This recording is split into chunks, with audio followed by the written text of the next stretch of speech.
Hello friends, this is Miss Karen at the Stanton Public Library, and it's time already again for craft making. I have been looking forward to spring coming, and I've been noticing some signs of spring around. And one thing that I've noticed that reminds me of spring is when I see all the birds flying around. And one of the birds that I've seen flying around is called a robin. You may have seen a robin too. This is a picture of a real robin in nature perched on a branch here. And the female robins, the mama robins, they lay eggs that are the most beautiful blue color. You may have seen those before too. So we are going to make our own robin, and this is what it's going to look like.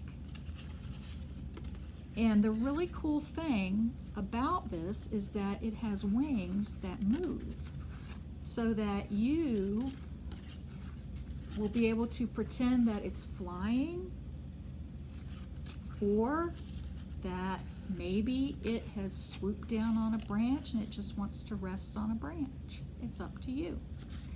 So this is also the craft that is in the Children's Art Grab Bag this week. That's available through curbside service here at the library.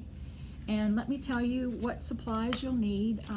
There are a few things from home that you'll need. You'll need something to color with. You may have paints at home. You may have colored markers, or magic markers sometimes they're called. You may have colored pencils. Or you may have crayons. Look at this big box of crayons. Aren't all of those colors great? And so choose something to color with. You may want to use more than one. You may decide, I want to use crayons and markers, and that's fine too, okay? So in your bag, you'll find a small round paper plate, and this is going to be the bird's body. So you'll want to take this out. You'll want to pull out the two wings, and also the bird's head, okay, this smaller circle. And you'll want to color one side of all of those, the body and the wings and the head. The body and the wings and the head. You'll want to color all those, and if you use paint, make sure that you let it dry first. And once that's dry, you're ready to move on to the next step. The next step involves the body, so you'll want to take the body that you colored or painted, and you'll want to take from your bag this colored circle. It's a rust color or a burnt orange color, and you'll want to glue or tape that circle right in the middle of the bird's body. And this will be what is called the robin's red breast, okay? So just tape or glue that right in the middle. And then it's time to it will be time to put on your legs and your feet. So I have included in your bag 2 legs that look like this and 2 feet that are triangles. And what you'll do is hold the triangle upright, and you'll place the leg behind the triangle and glue it just like that, so it looks just like that. And if you would like to put some claw marks on the bottom, I put 4 black claw marks on the bottom of mine. You may do that too. See? So you'll glue each leg together, and then when the glue dries, make sure it's dry, you'll attach both legs to the bottom of the body. I taped these, and that works fine. You may also glue them, but tape does work well too. All right? Okay. So now put the body down for a couple minutes, and we're going to work on the head. This is the head that you colored or painted, And you'll want to take your two googly eyes or wiggly eyes, and you'll want to glue those to the head about a third of the way down.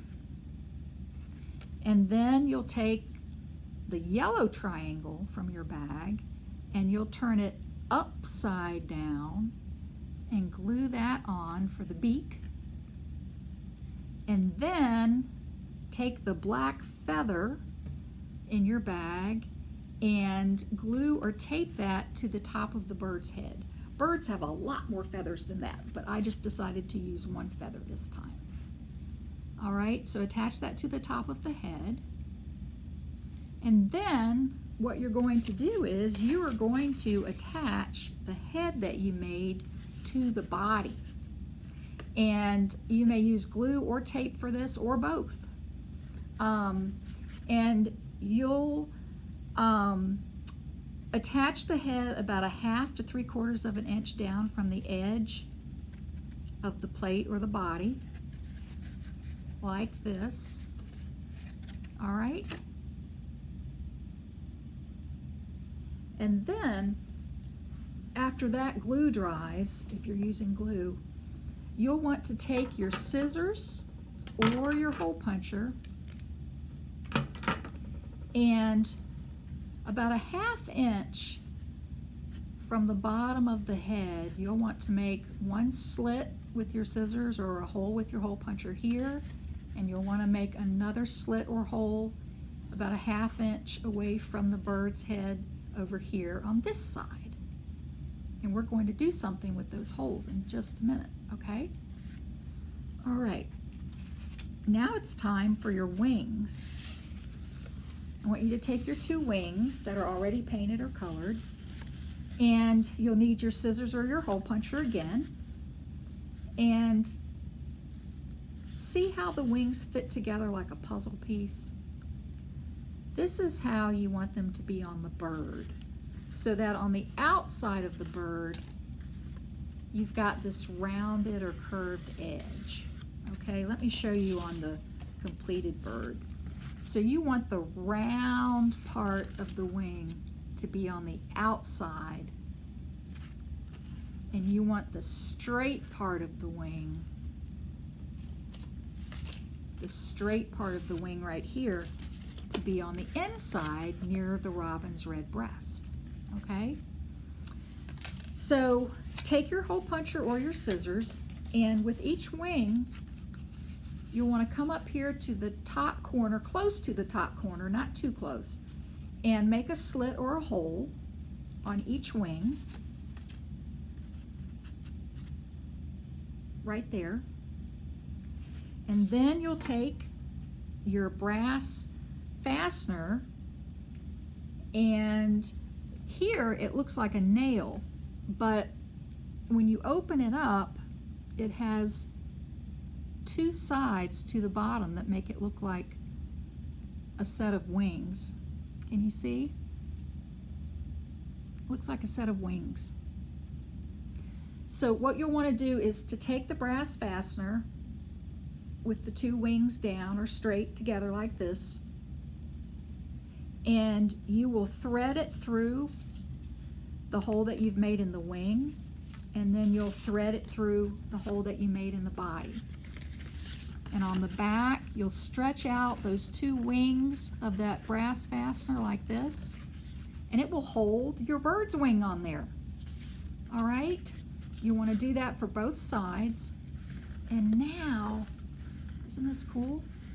Look, you can move the wings so your robin can fly. Your robin can fly, or your robin can swoop down and land on a branch, or your robin might want to just fold its wings and go to sleep. It's up to you. All right, I hope you had fun, and I will look forward to seeing you next time. Bye-bye.